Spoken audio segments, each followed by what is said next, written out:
આકાશમાં ટ્રેન ચાલતી જોઈ છે, ઘણા લોકોએ જોઈ હશે, અને એ ટ્રેન હોય છે સ્ટારલિંકના સેટેલાઇટની. જાણે આકાશમાંથી ટ્રેન નીકળતી હોય એ રીતે આ સ્ટારલિંકના સેટેલાઇટ આકાશમાં ફરતા હોય છે અને જમીન ઉપર ઇન્ટરનેટ કનેક્ટિવિટી આપતા હોય છે. આ સ્ટારલિંક અને ગુજરાત સરકાર વચ્ચે સમજૂતી થઈ છે, જેનો ખૂબ મોટો ફાયદો ગુજરાતને મળવાનો છે. આદિવાસી વિસ્તારોમાં હાઈસ્પીડ ઇન્ટરનેટ ક્રાંતિ આવશે, ઈ ગવર્નન્સ સેવાઓ મજબૂત થશે. એની સાથે ડિસેમ્બર 2025ની બેઠક પછી એક આ મોટો વળાંક છે કે જેમાં દુર્ગમ વિસ્તારોની હોસ્પિટલ, શાળાઓ ડિજિટલી જોડાશે અને ડિઝાસ્ટર મેનેજમેન્ટ અને સેન્ચુરી સજ્જ થશે.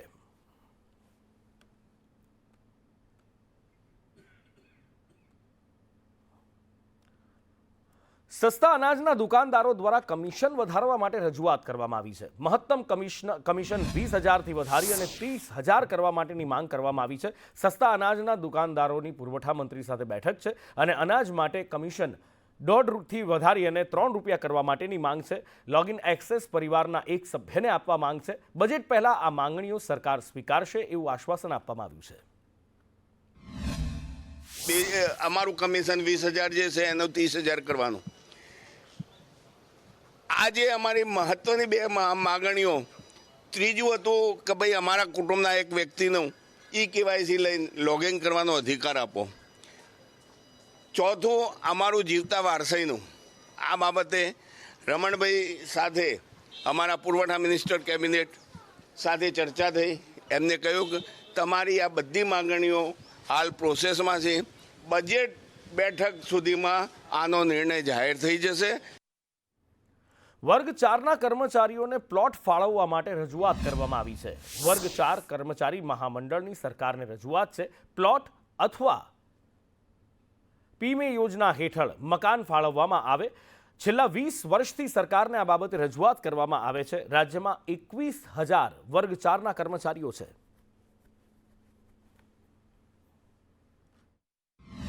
ગાંધીનગર જિલ્લા યુનિટના વર્ગ 4ના બાકી રહી ગયેલ કર્મચારીઓ જે પ્લોટમાં બાકી રહી ગયા છે તેમને પ્રધાનમંત્રી આવાસ યોજના હેઠળ 2 BHK ફ્લેટ મેળવવા બાબતની રજૂઆત આજે માનનીય મુખ્યમંત્રી સાહેબને કરી. ગોંડલમાં નિખિલ દોંગાના નામે રાજકારણ ગરમાયું છે. સમૂહ લગ્નમાં નિખિલ દોંગાનું દાન ન સ્વીકાર્યાનો આરોપ છે. ભાજપના પ્રેશરથી આ દાન ન સ્વીકારવાના આરોપ લાગ્યા છે. સરદાર પટેલ ગ્રુપ દ્વારા આ સમૂહ લગ્નનું આયોજન કરવામાં આવ્યું હતું. સામાજિક આગેવાન પિયુષ રાદડિયાએ નિવેદન આપતા કહ્યું છે કે એમની પાસે પુરાવા છે. રાજકીય પ્રેશરથી દાન સ્વીકારવામાં આવ્યું નથી. આયોજકો જયેશ રાદડિયામાંથી કંઈક શીખે એવું પણ પિયુષ રાદડિયા દ્વારા કહેવામાં આવ્યું છે. હરીફ લલિત વસોયાનું સમૂહ લગ્નમાં દાન લેવામાં આવે છે. પોસ્ટ વાયરલ કરવાનો હેતુ એ હતો કે સરદાર પટેલ સોશિયલ ગ્રુપના એક આયોજન અંતર્ગત સમૂહ લગ્નનું આયોજન હતું, જેમાં 3 ટ્રસ્ટીઓ, એમાં મુખ્યત્વે પ્રમુખ બટુકભાઈ ઠુમર અને ગિરધરભાઈ વેકરિયા જે ટ્રસ્ટી છે, એ બંને સુરત ખાતે ડાયાભાઈ ચુવટિયા અને નિખિલભાઈ દોંગા કે જે બંને પાર્ટનર છે એમને મળી અને ₹11,11,111 દાનનું નક્કી થયું હતું. અને એ દાનનું નક્કી થયા પછી જ્યારે કંકોત્રીનો નમૂનો વાયરલ થયો ત્યારે એમના દ્વારા એવું કહેવામાં આવ્યું કે ભાઈ અમારી ઉપર હવે અત્યારે અત્યંત રાજકીય દબાણ હોય તો અમે તમારું દાન સ્વીકારશું નહીં, પરંતુ અમે તમારું નામ લખી નાખશું પણ તમારા પૈસા લઈ નહીં શકીએ.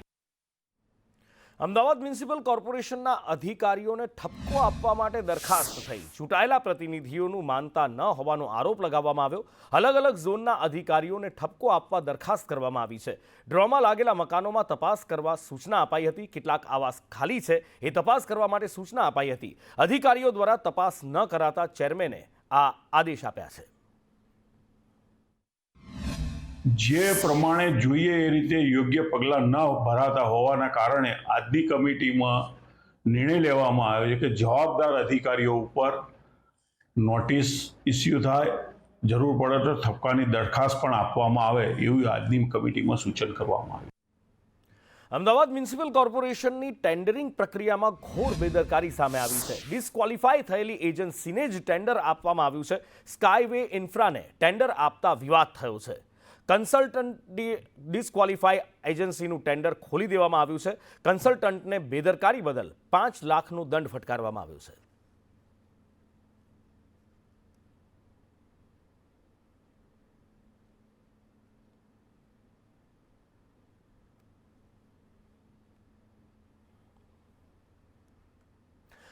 અમદાવાદ એટલે વિકાસનું પર્યાય અને અમદાવાદમાં વિકાસ તો કરી દેવામાં આવે છે, પણ એ વિકાસ પછી આગળ વધે છે કે કેમ એ જાણે જોવાવાળું કોઈ જ નથી અને એના બોલતા પુરાવા અત્યારે તમે જોઈ રહ્યા છો. આ છે નરોડા ગામ વિસ્તારમાં આવેલું તળાવ, જે મહાનગરપાલિકાએ બનાવ્યું હતું. તળાવ અને ગાર્ડન બનાવીને આપી દીધું, પણ છેલ્લા 1 વર્ષથી આ તળાવ બંધ છે. આ તળાવ બનાવ્યા પછી પીપીપી મોડલ પર ચલાવવાનું હતું, પણ તળાવ ચાલ્યું નહીં એટલે મહાનગરપાલિકાએ સરકારને સોંપ્યું હતું અને પછી તળાવ બંધ પડી રહેતા અત્યારે આ ખંડેર થઈ ગયું છે. અંદર અનેક રાઇડ્સ મૂકવામાં આવી છે, જે હજી સુધી આજ દિવસ સુધી ક્યારેય ચાલુ નથી થઈ શકી. લોકોને ચાલવા માટેનો વોકિંગ ટ્રેક છે, બાળકોને રમવા માટેનો બગીચો છે, પણ બધું જ અત્યારે ખંડેર થઈ ગયું છે. જાડી ઝાંખરાનું સામ્રાજ્ય થઈ ગયું છે અને રાત પડતા જ અસામાજિક તત્વોનો અડ્ડો આ તળાવ બની જાય છે. કાર્યાલય ઘણા સમયથી બંધ છે. આ ફરી શરૂ થવું જોઈએ કે કેમ, અને હાલ કેટલી તકલીફ પડી રહી? જો આ એરિયામાં સૌથી મોટી જગ્યા હોય અને બોલવામાં સુંદર એવું નામ કે કાંકરિયા, મિની કાંકરિયા, જે કાંકરિયા જે એની તુલના આની સાથે કરવામાં આવી હતી, પણ અત્યારે આની તમે દુર્દશા જોઈ શકો છો કે જ્યાં જાડી ઝાંખરા અને એક શું કહેવાય કે એક સામાજિક તત્વોનો અડ્ડો બની ગયેલું છે આ. અને જેમાં અસામાજિક તત્વો અને પેલા લબરમુછિયાઓ, લફંગા લોકો જે ગેટની અંદરથી ખોટી એન્ટ્રીઓ કરીને અંદર ઘૂસી અને આ તળાવને એક બદનામ કરી રહ્યા છે. મારી એક જ નમ્ર વિનંતી છે કોર્પોરેશનને કે કરોડો રૂપિયાના ખર્ચે આની અંદર જે ડેવલપમેન્ટ થયું છે એને ફરીથી કંઈ જાગૃત કરે. બાળકો છે એન્જોય કરતા હતા અને મિની કાંકરિયા જે આપણે થઈ ગયું હતું, નામ જ એવું થઈ ગયું હતું કે નરોડામાં કે એક આ કાંકરિયા જ છે, અને લોકો કાંકરિયા જવાનું અમારા અહીંયા નરોડાના વિસ્તારના આખા એરિયાના બધા ભૂલી ગયા હતા અને બધા આવતા હતા અને બહુ સરસ કાર્ય ચાલતું હતું, બધું સરસ જ વ્યવસ્થિત જ ચાલતું હતું. પણ શી ખબર મ્યુનિસિપાલિટીને શું થયું અને કોરોના આવ્યો એના પછી શું થયું એ લોકોને કંઈ ખબર પડતી નથી. બધે ચાલુ થઈ ગયું, પણ અહીંયા બ્લોક કરી બંધ કરી દીધું. ડેવલપમેન્ટ તો થયું હતું, સરસ થયું હતું, જેમ અમારા મિત્રે કીધું કે સરસ બધું પાર્કિંગ હતું, બધું સારું હતું. પણ આમાં એક એવો મોટો ભ્રષ્ટાચાર મને દેખાય છે, મને અને પબ્લિકને સમજો કહું કે જ્યારે આ ડેવલપમેન્ટ થયું ત્યારે આખો કોન્ટ્રાક્ટ કોઈ કોન્ટ્રાક્ટરને આપેલો હતો ટૂંક સમયમાં, કે આટલા વર્ષનું છે જે કહે છે મ્યુનિસિપાલિટી 15 વર્ષ 50 વર્ષનો આપેલો હશે. એ કોન્ટ્રાક્ટ દરમિયાન બધું ડેવલપ થયું, જ્યાં સુધી નફો મળ્યો ત્યાં ચલાવ્યું. પછી જ્યારે કે આ પાર્ક બંધ થયા, ડાયરેક્ટ બંધ થયા કે ડખા હશે લોકોના ઇન્ટરનલ કોર્પોરેશનના કે કોન્ટ્રાક્ટરના કે જે કંઈ હશે, પછી આ પાર્કની રાઇટ્સ બધી બંધ કરી દેવામાં આવી. કેમેરામેન દિલાવર શેખ સાથે કશ્યપ જોશી, સંદેશ ન્યૂઝ, અમદાવાદ. અમદાવાદમાં 6 રેલવે ઓવરબ્રિજનું રિપેરિંગ કરવામાં આવશે. સિસ્મિક વેરિએશન લગાવી બ્રિજને ભૂકંપપ્રૂફ બનાવવામાં આવશે. 63 કરોડના ખર્ચે આ બ્રિજનું રિપેરિંગ થશે. મહાનગરપાલિકા દ્વારા આ એક મોટો નિર્ણય લેવામાં આવ્યો છે, જેમાં બ્રિજના સ્પાન અને બેરિંગમાં રિપેરિંગ કરવામાં આવશે. આના માટે રિપેરિંગ માટે 100 દુકાનોને નોટિસ પાઠવવામાં આવી છે. ભારે વાહનોની અવરજવર પર પ્રતિબંધ મૂકવામાં આવ્યો છે. હાઇડ્રોલિક ટેકનોલોજીથી બ્રિજના બેરિંગ બદલવામાં આવશે. શહેરના જુદા જુદા બ્રિજ મજબૂત થશે, ભૂકંપપ્રૂફ થશે.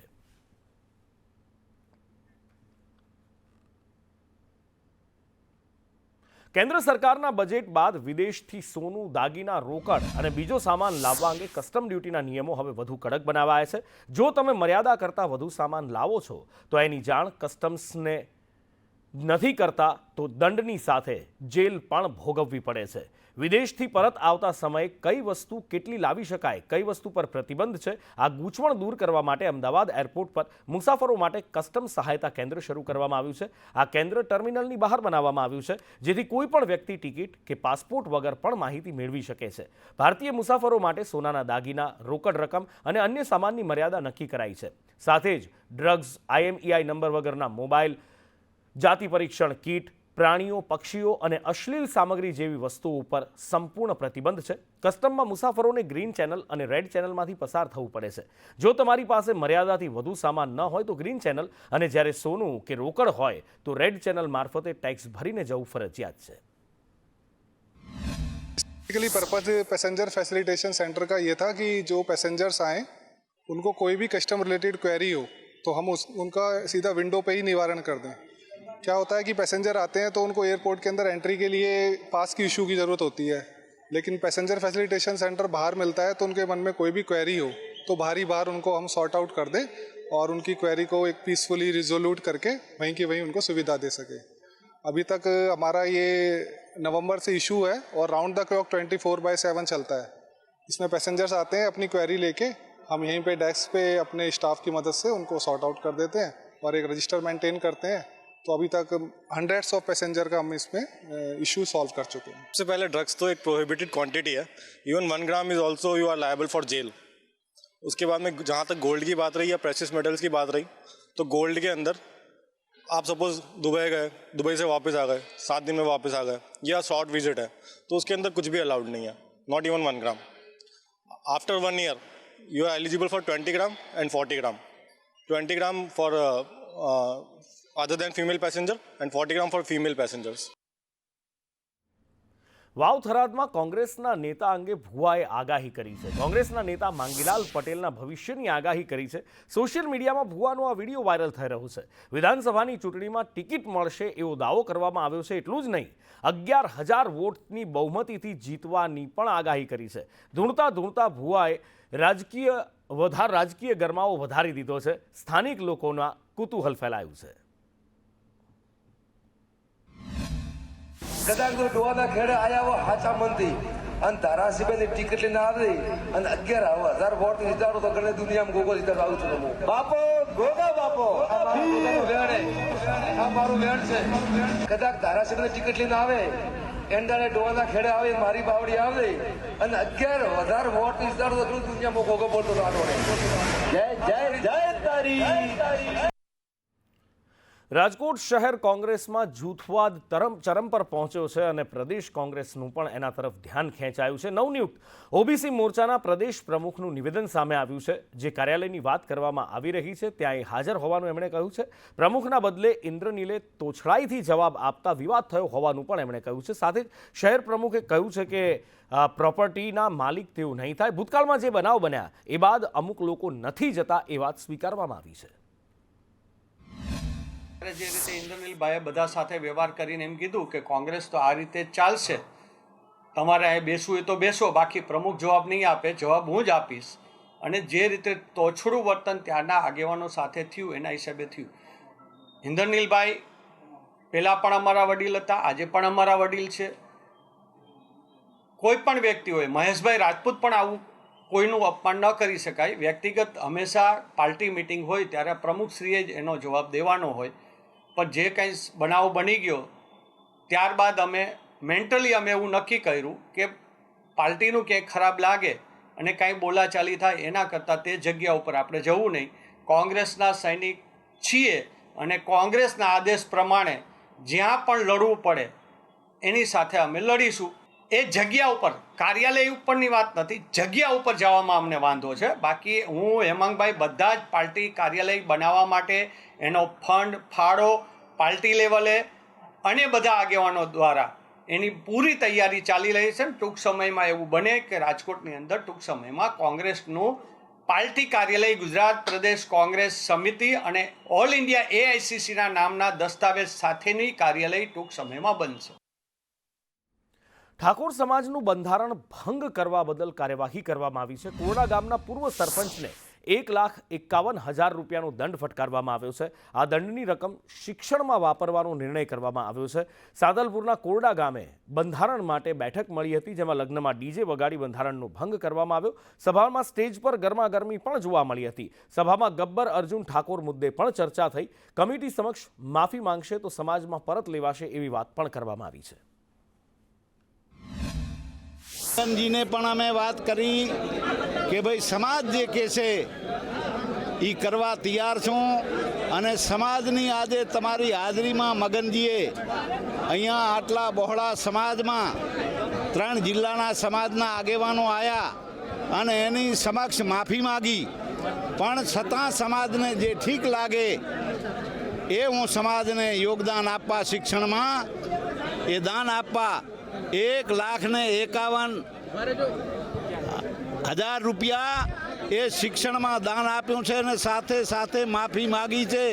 અને અગાઉ જે અમારા ગામમાં આ પ્રોબ્લેમ બન્યો હતો અને જે ગામ વતી મેં ઊભો થઈને માફી માંગી હતી, એક વ્યક્તિ હું સહદેવજી બાજુજી ઠાકોર મગનદાઈને હું સારો આવકારું છું. પણ એક થોડો અફસોસ છે કે જે પહેલાં બેઠા ને એ ડરી ગયા લાગે છે. રાજીવજી ખાનાજી બોલાવા ગયા પણ ત્યાં આવ્યા નહીં. એ તો એમ જ કે શેની મિટિંગ છે આવું જવાબ આપતા હતા.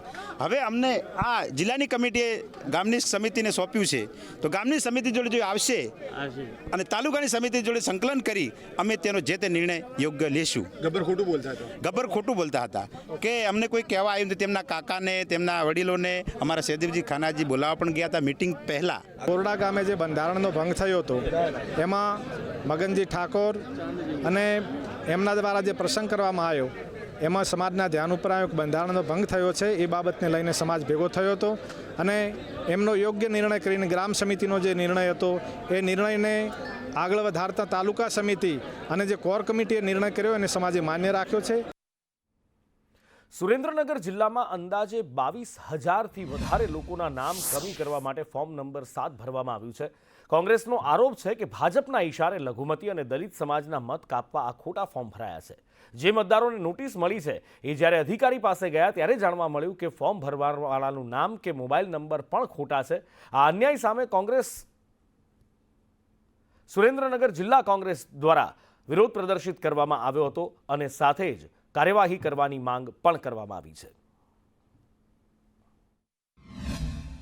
સંભવિત રીતે ભારતીય જનતા પાર્ટી દ્વારા હજારોની સંખ્યામાં ફોર્મ નંબર 7 છપાણા છે અને એક સાથે 24 થી 25 હજાર મતદારોના નામ એ કાચી મતદાર યાદીમાંથી ઉડાડવાનું ષડયંત્ર કરવામાં આવ્યું છે. અને એમાં ખાસ કરીને દલિત, મુસ્લિમ, પછાત, અન્ય પછાત, ઓબીસી, ગરીબ વર્ગના લોકોના મત કાપવાનું જે ભયંકર ષડયંત્ર કરવામાં આવ્યું છે એની સામે આજે હજારો લોકો દ્વારા અમે માન્ય કલેક્ટર શ્રીને, માન્ય એસપી સાહેબને આજે આવેદનપત્ર આપ્યું છે.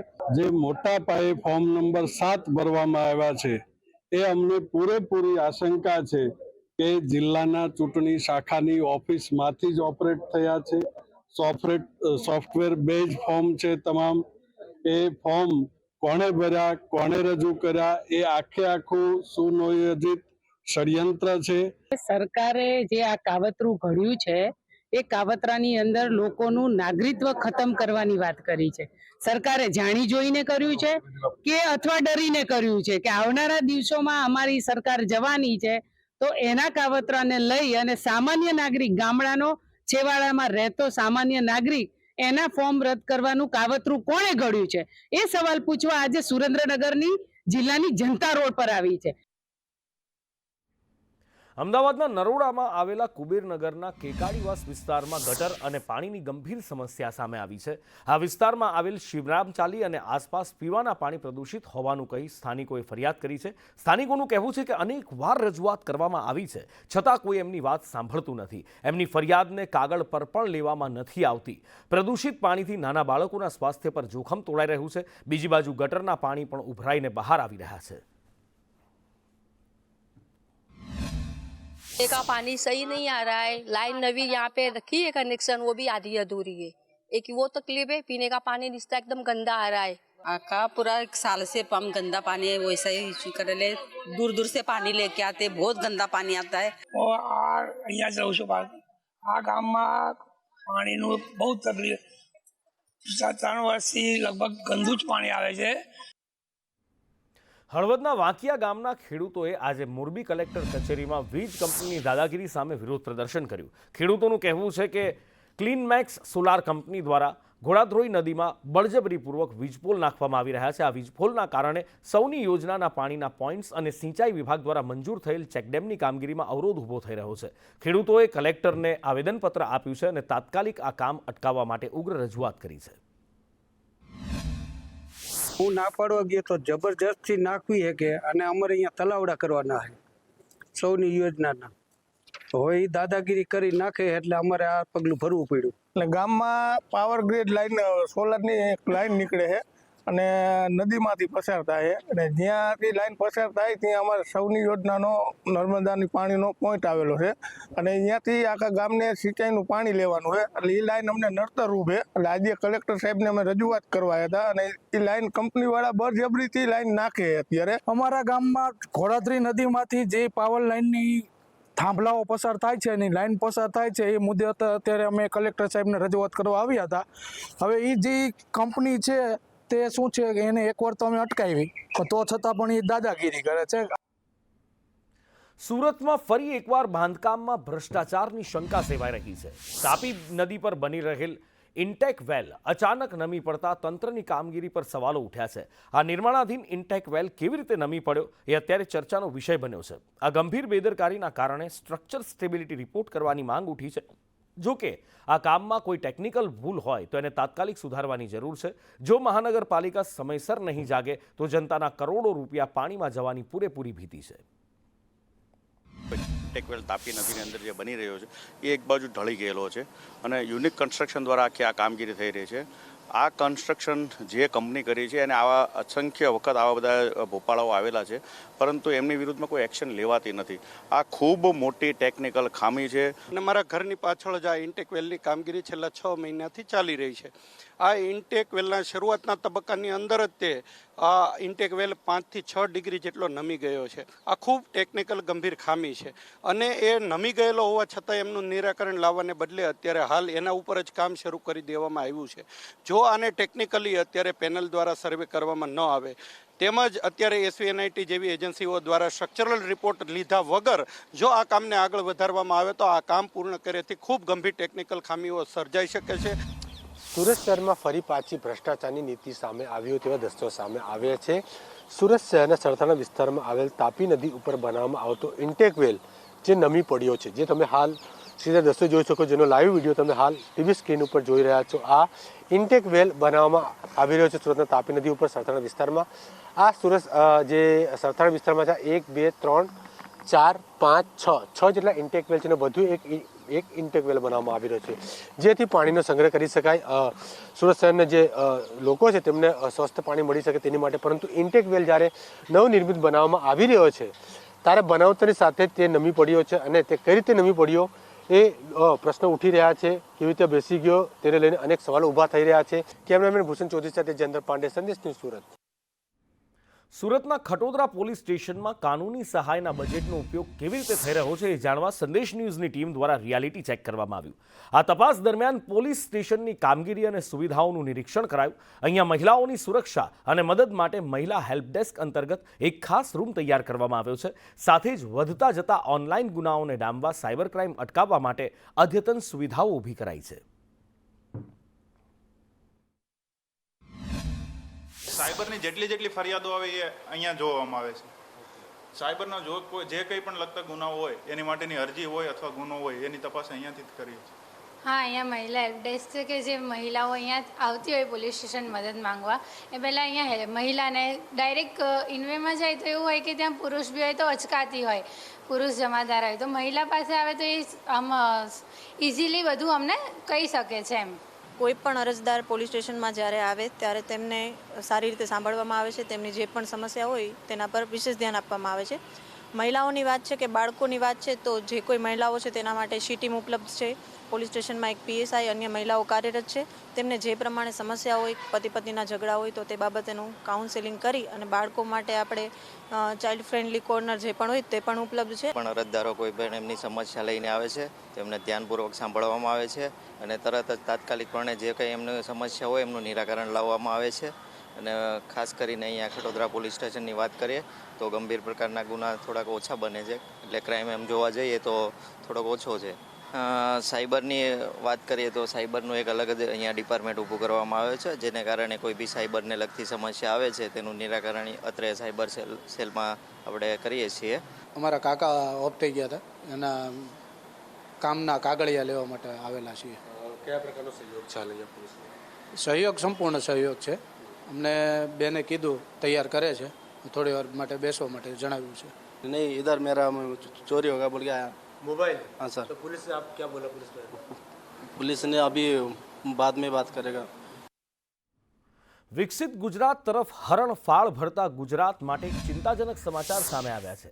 રાજ્યની ન્યાય પ્રણાલીમાં મોટો ઘટાડો થયો છે. એક રિપોર્ટ અનુસાર પોલીસ, જેલ અને ન્યાય વ્યવસ્થામાં ગુજરાત વર્ષ 2022માં ચોથા નંબર પર હતું, જે સીધું 11મા નંબર પર ધકેલાઈ ગયું છે. સરકાર ભલે ત્વરિત ન્યાય અને સુરક્ષાના દાવા કરે, પણ આંકડા કંઈક અલગ જ હકીકત બતાવી રહ્યા છે. જસ્ટિસ રિપોર્ટમાં 4 મુખ્ય પાસા પર રાજ્યનું મૂલ્યાંકન થયું છે, જેમાં ગુજરાતની પીછેહઠ જોવા મળી છે.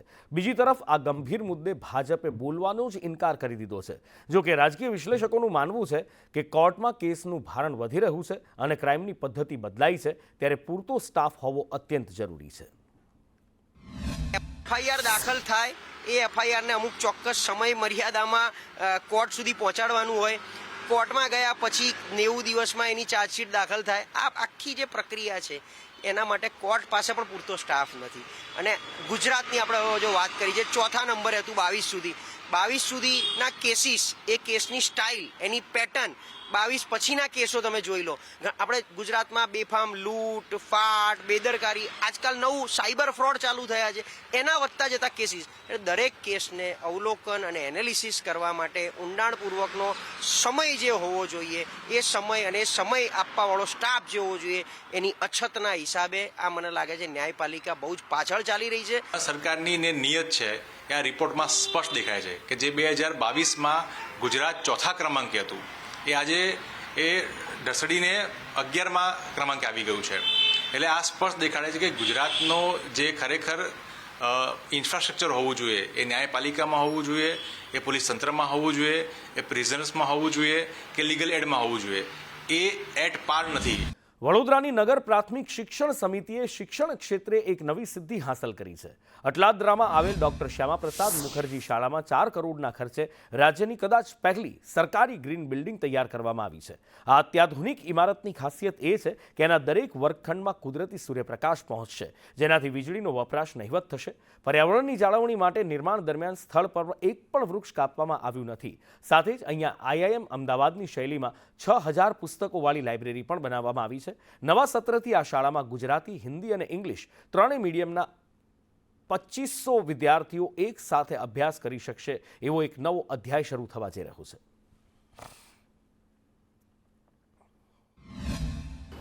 ગ્રીન બિલ્ડિંગ કહેવાય છે. ત્યાં પ્રોપર વેન્ટિલેશન, હવા ઉજાસ, સીધો સૂર્યપ્રકાશ વર્ગખંડોમાં આવે એ પ્રમાણેની પદ્ધતિથી એ બિલ્ડિંગ બનાવ્યું છે.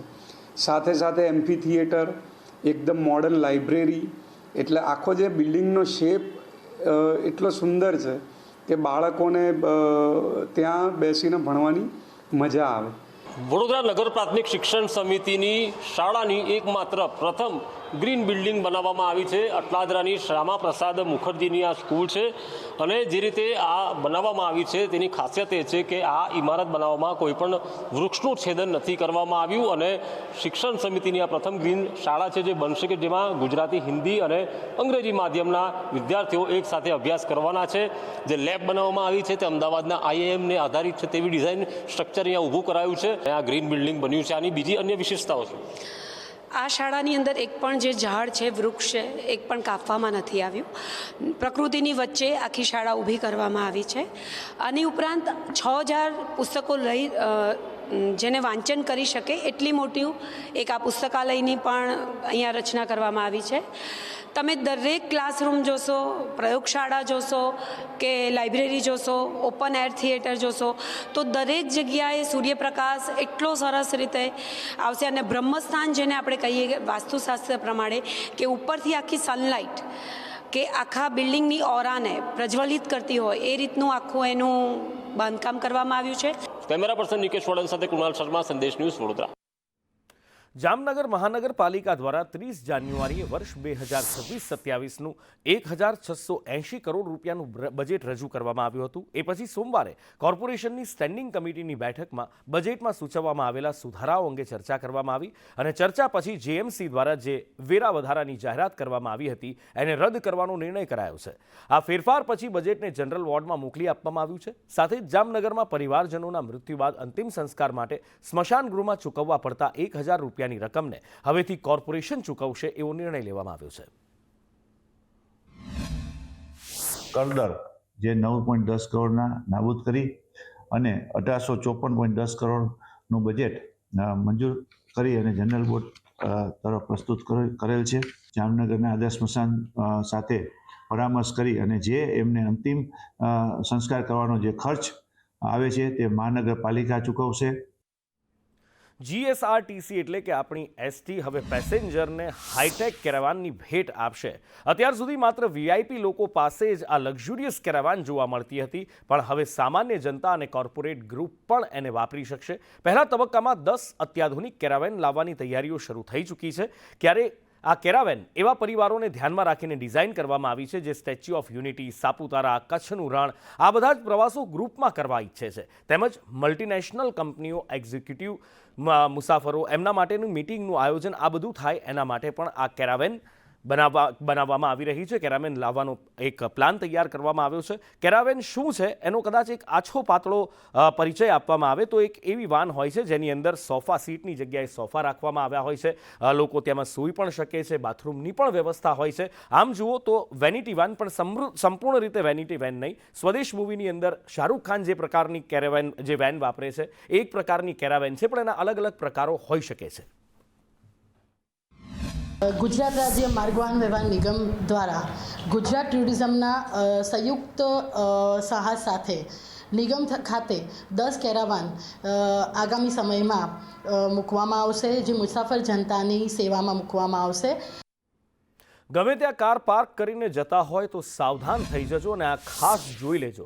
જે દ્રશ્યો મારે તમને બતાવવા છે એ છે અમદાવાદના સાઉથ બોપલમાં, જ્યાં એક કાર વ્યવસ્થિત રીતે આમ તો પાર્ક કરવામાં આવી છે, પણ 2 બાઇક ચાલક આવે છે, બાઇક ઉપર બેસીને 2 લોકો આવે છે, કારનો કાચ તોડે છે અને એમાંથી બેગ લઈને જતા રહે છે. આ બેગમાં 2 લાખ રૂપિયા ભરેલા હતા. આ ચોરીની ફરિયાદ નોંધવામાં આવી છે. સીસીટીવીમાં ચોર કેદ થઈ ગયા છે, બાઇક પણ કેદ થયું છે અને પોલીસે એના આધારે તપાસ હાથ ધરી છે. આશંકા સેવાઈ રહી છે કે આ ચોર કોઈ જાણ ભેદું જ છે, કારણ કે કારમાં 2 લાખ રૂપિયા ભરેલી બેગ પડી છે એ કોઈ અજાણ્યાને ખબર હોવાની શક્યતા નહીવત છે.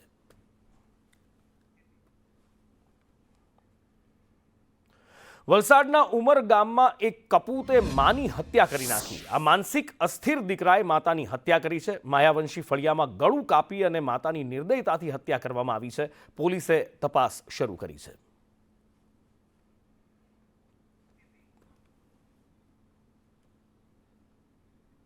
વિકાસનો પર્યાય એટલે અમદાવાદ, સુરક્ષાનો પર્યાય એટલે અમદાવાદ, પણ આ જ અમદાવાદમાં અસામાજિક તત્વો આતંક મચાવતા જરા પણ ખચકાતા નથી અને ફરી એકવાર એનું વરવું ઉદાહરણ સામે આવ્યું છે. મેઘાણીનગર ગુજરાત હાઉસિંગ બોર્ડના 57 બ્લોક વિસ્તારમાં રવિવારે રાત્રે ટોળા દ્વારા હુમલો કરવામાં આવ્યો. તલવાર, લાકડી, તીક્ષ્ણ હથિયારના ઘા ઝીંકવામાં આવ્યા અને ઘરમાં તોડફોડ કરવામાં આવી. ઘરમાં પ્રવેશી, સોસાયટીમાં પ્રવેશી અને તોડફોડ કરી. એટલું જ નહીં, લુખ્ખાઓએ અનેક લોકોને પણ મારવાનો પ્રયત્ન કર્યો હતો. સદનસીબે કોઈ મોટી જાનહાનિ નથી થઈ. લારીઓ હટાવવા માટેના ઝઘડામાં અદાવત રાખી અને સોસાયટીમાં તોડફોડ કરવામાં આવી, પથ્થરમારો કરવામાં આવ્યો. રહીશોનો આરોપ છે કે આ લુખ્ખાઓના અરાજકતાના નગ્ન નાચ પછી રહીશોમાં ભયનો માહોલ છે. લોકો સોસાયટી બહાર નીકળતા ડરી રહ્યા છે. कल रात को क्या हुआ था और ऐसी क्या घटना हुई जिससे जो माहौल है वो सब डरा हुआ है? कुछ नहीं, खाली यहाँ नीचे कहने का मतलब एक लोगों की लड़ाई हो रही थी, बस उसी में इनके हस्बैंड गए और उसी में थोड़ा हाथापाई होने लग गई थी. बस उसी में ही सब ये लोग तुरंत ही घर पे आ गए. कुछ हुआ नहीं ज़्यादा इतना, फिर भी सब ये लोग घर पे आए. उसके बाद में फिर वो पूरा टोला कम से कम 150 आदमी आ गए. पता नहीं बाहर के बुलाए थे इन लोगों ने कि क्या किया था, लेकिन सब लोग एकदम से धारियाँ, चक्कू, जो हाथ में आए पत्थर जो आया ना, सबके पूरे ब्लॉक में मारा मारी एकदम मचा दिया इन लोगों ने. और एकदम से घर में बस तोड़ो, दरवाजा तोड़ दो, बस उसको उस आदमी को यानी मारने के लिए ये लोग बहुत यानी सभी लोग आए. हमारे घर में नीचे से ऊपर पत्थर मारे, नीचे से ऊपर पत्थर मारे और आने जाने के लिए रास्ता रोक रहे थे. और जो उनसे बन चुका धारियाँ, तलवार सब कुछ लेके वो सामने आए हमारे सबको मारने. कोई कार्रवाई नहीं, बोले मेरा काम नहीं है, म्यूनसिपालिटी वाले काम. यहाँ गए, यहाँ से कोई नहीं सुना. रामेश्वर चौकी पे गए, वहाँ से भी कोई सुनवाई नहीं हुई. 200-250 आदमी था, वो मैंने बता दिया. उन सब ने ऊपर आके हमला कर दिया. हमारी सेफ्टी चाहिए बस, और कुछ नहीं. वो पुलिस हमें वो करे कि इनके मेरे आदमी को और मेरी बच्ची को कुछ नहीं हो. मेरे को एक्शन चाहिए, वो मेरे को लिख के दे पुलिस की, वो उनकी प्रोटेक्शन रहे. कल से वो जॉब भी नहीं गए. બસ આ જગ્યા બહારમાં જ, અને બીજું કે ઉપર ચડ્યા, હું તો એકલી રહું છું. બધા અંદર ચડી ગયા, બધાને બસ એમ જ હતું કે જે હોય એને મારી જ નાખવાનો, કાપી જ નાખવું બસ. અને ફોજીનું ઘર કયું, ફોજીનું ઘર કરશો, ફોજીના જીવ તો નહીં મૂકવાનો. બધા જારીઓ બધા બંધ કરી દીધી, લોક મારી દીધા. અમારે તો એક જ માંગ છે કે અમે આ લોકોની લારીઓ છે આટલા દિવસથી જે કોઈ દિવસ ઓબ્જેક્શન ઉઠાવ્યો જ નથી.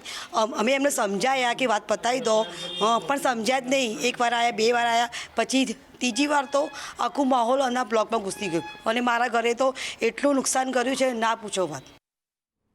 અમદાવાદ એરપોર્ટ પરથી ફરી એકવાર સોનું ઝડપાયું. ફરી એકવાર એક મુસાફર સોના સાથે ઝડપાયો છે અને આ વખતે આ મુસાફર પાસેથી 96 લાખના ગોલ્ડ બાર મળી આવ્યા છે. દુબઈની સ્પાઇસ જેટની ફ્લાઇટમાં આ મુસાફર અમદાવાદ આવ્યો હતો, જેણે 2 ગોલ્ડ બાર બેગેજમાં કન્સીલ કરીને છુપાવ્યા હતા અને અન્ય એક ગોલ્ડ બાર અંડરવેરની અંદર છુપાવી રાખ્યો હતો. કસ્ટમ વિભાગે એની અટકાયત કરી અને વધુ તપાસ શરૂ કરી છે.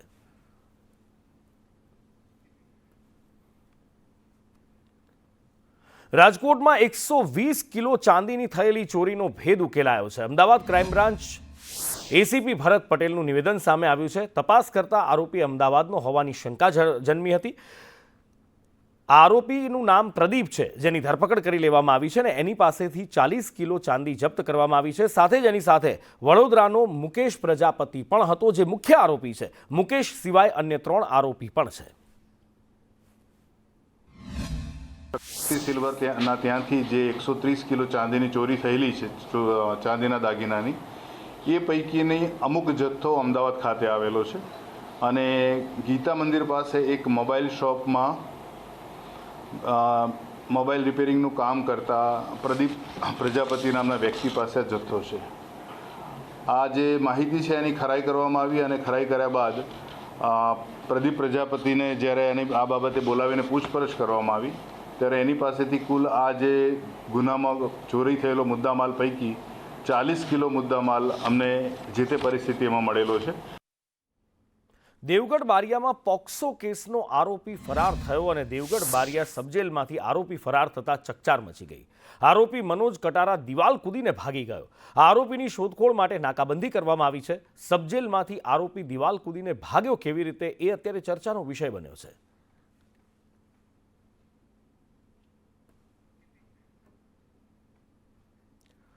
વડોદરામાં પ્રોફેશનલ ચોર છે, જે તમને આજે બતાવવા છે. જી હા, પ્રોફેશનલ એટીકેટવાળા કપડાં પહેરી અને ચોરી કરતા ચોર ઝડપાયા છે. ક્રાઇમ બ્રાન્ચે આ 2 ઘરફોડ ચોરને ઝડપી લીધા છે અને 74 લાખનો મુદ્દામાલ એમની પાસેથી કબજે કરવામાં આવ્યો છે. પ્રદીપ દધીચ અને સુરેશ સેનની ધરપકડ કરવામાં આવી છે. બંને આરોપીઓ મૂળ રાજસ્થાનના રહેવાસી છે. વડોદરામાં રેકી કરી બંધ મકાનને નિશાન બનાવતા પ્રદીપ દધીચ થાણામાં કરિયાણાની દુકાન ચલાવતો અને દુકાન બરાબર ન ચાલતા એ ચોરીના રવાડે ચડ્યો હતો. ક્રાઇમ બ્રાન્ચે 4 घरफोड़ चोरीना भेद उकेली लीधा है. क्या तो टोटल 4 गुना जो है वो हमने इसमें डिटेक्ट किए हैं. इनके पास से हमें टोटल मुद्दामाल जो है वो लगभग 75 लाख रुपए का जो है मुद्दामाल इनसे रिकवर किया गया है. इन 4 जो गुना हमने डिटेक्ट किए हैं उनमें से 14 गुना जो है वो रजिस्टर हो चुके हैं और जो सुरेश है उसमें उसके 3 गुना जो है वो रजिस्टर हो चुके हैं. इनसे पूछताछ की गई तो इन्होंने बताया कि 2011 से 2015 के बीच में जो प्रहलाद है वो यहाँ पे गोरवा एरिया में पहले रह के जा चुका है, तो उसको वडोदरा का जो एरिया है उससे थोड़ा वो वाकिफ है, उसका आइडिया था उसको, तो इसीलिए वो जो है यहाँ पे बार बार आता जाता रहता था. उसने बताया कि जब वो यहाँ पे आता था तो वो बड़ौदा में नहीं रुकता था, वो बड़ौदा के आसपास जैसे बड़ताल हो गया, दूसरा एरिया हो गया, वहाँ पर रुकते थे. उसके बाद रात को वो यहाँ पे आते थे, चेक करते थे कि यहाँ पे रात को लेट नाइट कौन से ऐसे घर हैं जिसमें ताला लगा हुआ है, लाइट नहीं जल रही है, ऐसे घरों को वो वॉच करते थे. और अगर 11-12 बजे तक ताला लगा हुआ है, लाइट नहीं जल रही है, तो वो मान लेते थे कि यहाँ पे अभी कोई आने वाला नहीं है और ऐसे घरों को वो टारगेट करते थे. केंद्रीय बजेट पर પૂર્વ મંત્રી સ્મૃતિ ઈરાનીનું નિવેદન સામે આવ્યું છે. એમનું કહેવું છે સુરતની ઇન્ડસ્ટ્રીઝ અને ઉદ્યોગોને ખૂબ લાભ થશે. એમણે પીએમનો આભાર માન્યો છે. બજેટમાં સુરતને વિશેષ ધ્યાન આપવામાં આવ્યું હોવાનું કહેવામાં આવ્યું છે. ક્રિએટિવ ઇકોનોમી માટે બજેટમાં પ્રાથમિકતા છે. બજેટમાં ટેક્સટાઇલ પાર્કની પણ જાહેરાત કરવામાં આવી હોવાનું કહ્યું. कुछ ही दिनों में देश में AI समिट होने वाला है.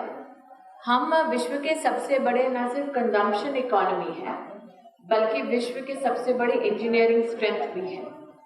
साथ में अगर आज आप क्रिएटिव इन्फ्लुएंसर्स की बात कर रहे हैं तो सिर्फ क्रिएटिव इकोनॉमी हमारे देश में $30 बिलियन की लागत की है. साथ ही अगर हम AI और टेक्नोलॉजी बेस्ड इंटरवेंशन की बात करें तो हमारे देश में वर्तमान में 1700 GCCs हैं, ग्लोबल कंपैटिबिलिटी सेंटर्स, जिसमें लगभग 20 लाख लोग काम कर रहे हैं. અમદાવાદ એટીએસ હવે વધુ હાઈટેક અને મજબૂત બનશે. નાયબ મુખ્યમંત્રી હર્ષ સંઘવીના હસ્તે એટીએસની નવી આધુનિક બિલ્ડિંગનું ખાતમુહૂર્ત કરવામાં આવ્યું. આ કાર્યક્રમમાં Bodakdev urban police station, Amraiwadi police staff quarter અને એસઆરપી જૂથ 2માં ડોગ કેનાલનું પણ ખાતમુહૂર્ત કરવામાં આવ્યું. હર્ષ સંઘવીએ એટીએસની કામગીરીના ભરપેટ વખાણ કર્યા અને કહ્યું કે કોઈ પણ ઘટના બને એ પહેલાં જ એને અટકાવવાનું કામ એટીએસ કરે છે.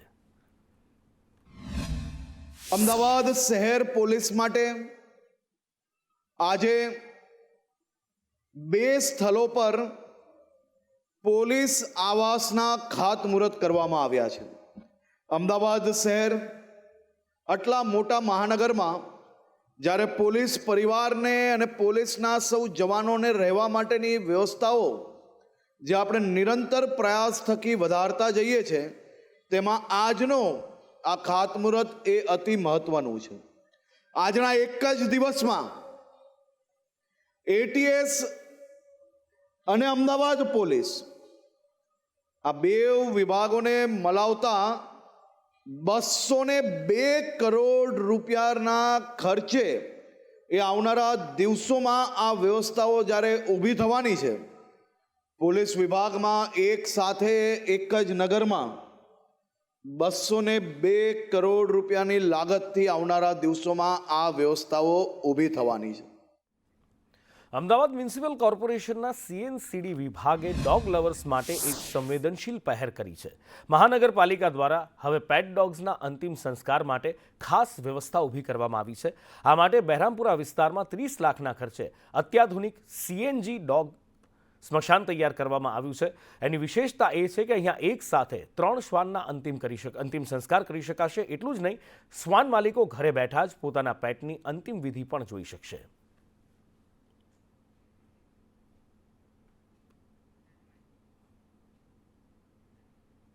ગાંધીનગરના દહેગામમાં વિકાસનું નવું સોપાન ઉમેરાયું છે. 13 કરોડ 13 લાખ રૂપિયાના ખર્ચે તૈયાર થયેલા અત્યાધુનિક તાલુકા પંચાયત ભવનનું લોકાર્પણ કરવામાં આવ્યું. રાજ્યના મહેસૂલ મંત્રી સંજયસિંહ મહિડાના હસ્તે શાસ્ત્રોક્ત વિધિ સાથે આ નૂતન ભવન જનતાની સેવા માટે ખુલ્લું મૂકવામાં આવ્યું.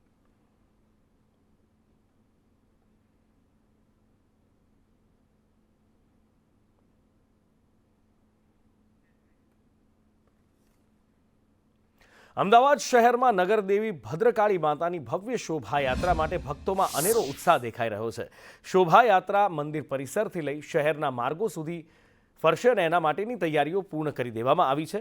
નગરદેવીની યાત્રાનું આમંત્રણ વડાપ્રધાન મોદીને પણ અપાયું છે. વર્ષોથી પરંપરાગત રીતે નગરદેવીની શોભાયાત્રા કાઢવામાં આવે છે, જેમાં આખું શહેર ભક્તિભાવથી જોડાય છે. આ શોભાયાત્રા માત્ર ધાર્મિક કાર્યક્રમ નહીં, પણ શહેરની એકતા, સંસ્કૃતિ અને પરંપરાનું જીવંત પ્રતિબિંબ છે. પેઢી દર પેઢી ચાલતી આવતી આ પરંપરા આજે પણ અખંડિત છે અને કાયદો વ્યવસ્થાની દ્રષ્ટિએ પોલીસ દ્વારા ચુસ્ત વ્યવસ્થા ગોઠવવામાં આવશે. મહત્વના ચોક પર પોલીસ બંદોબસ્ત સાથે ટ્રાફિક નિયંત્રણ પણ કરવામાં આવશે. રૂટ થોડો બદલાયો છે. રૂટ ખાડિયા અને રાયપુરને ઉમેરવામાં આવ્યા છે, એટલે 2 કિલોમીટરનો વધારો થયો છે. જૂનો જ રૂટ છે પણ એમાં આ વધારો છે અને એમાં ખાડિયા રાયપુરને આપણે સાથે ઉમેરાયું છે અને 2 કિલોમીટર વધશે એટલે લગભગ 8 થી 8.5 કિલોમીટરની દૂરી ટોટલ રહેશે. વડાપ્રધાન અને ગૃહપ્રધાન સેન્ટરના અને સંસ્કૃતિ મંત્રીને પણ મેં એમાં આમંત્રણ આ વખતે આપેલ છે. આ અમદાવાદનું બહુ પૌરાણિક મંદિર હોવાથી આ જરૂર કેમ નહીં, માતાજી સૌને દર્શન આપે, સૌની મનોકામના પૂર્ણ કરે. બહુ ખુશી છે. હા, બહુ આશા છે. જો માથે આગળ છે, આપણે પાછળ, માથી આગળ મોટું કોઈ નહીં. મારા કુળદેવી છે અને જે મનથી માંગો ની બધું મળી જાય છે. અહીંયા આવો ને એટલે અપાર શાંતિ મનને, બહુ જ ખુશી, કેમ કે સાક્ષાત માતાજી આપણને મળવા આવે છે એટલે બહુ જ આમ આનંદ છે. અહીંયા નગરજનની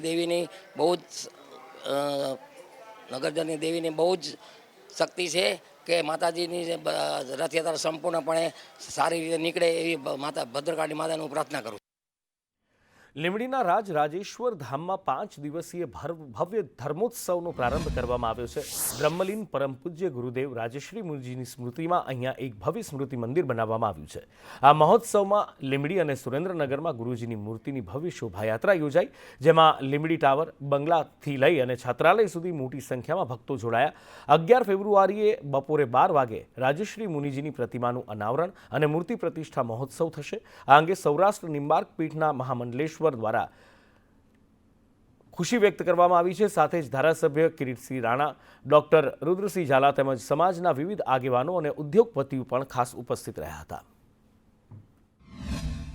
પરમ પૂજનીય રાજર્ષિ મુનિજી મહારાજનું આખા વિશ્વનું કેન્દ્ર સ્થાન લકુલિશ ધામ ઝારખંડના આંગણે પૂજ્ય ગુરુજીની મૂર્તિ પ્રાણ પ્રતિષ્ઠા મહોત્સવ અંતર્ગત લીંબડીની જનતાના કલ્યાણ માટે ભવ્ય અને દિવ્ય શોભાયાત્રા ટાવર બંગલાથી રાજપૂત છાત્રાલય સુધી ધામધૂમપૂર્વક જવાનું છે.